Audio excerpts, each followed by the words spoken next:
What's up, guys? Today we're making this creamy Tuscan shrimp pasta, so let's get to it. So we're going to start by dicing up our onion, and then we're going to take all of our shrimp and put it in a non-stick skillet, and we're going to just spread it out and then cover it and cook it for 3 minutes. Make sure you keep stirring it, but once it's pink like this, that's when you know you're done, and you're done. We're just going to remove the shrimp, then use the same pan, and we're going to heat up some olive oil and then cook our garlic and our onion on the stovetop for 3 minutes by itself, continuously stirring.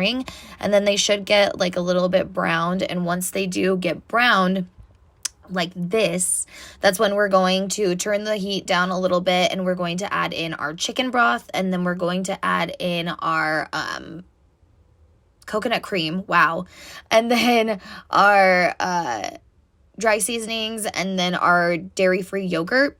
And you're just going to mix all of that up and whisk it all up until it's nice and thick and creamy like this.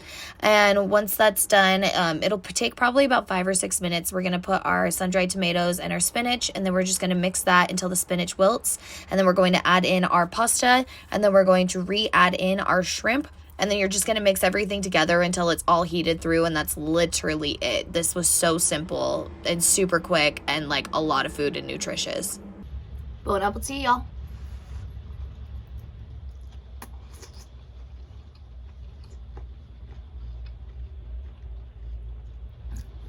That's good. It's a lot of food for 2 servings.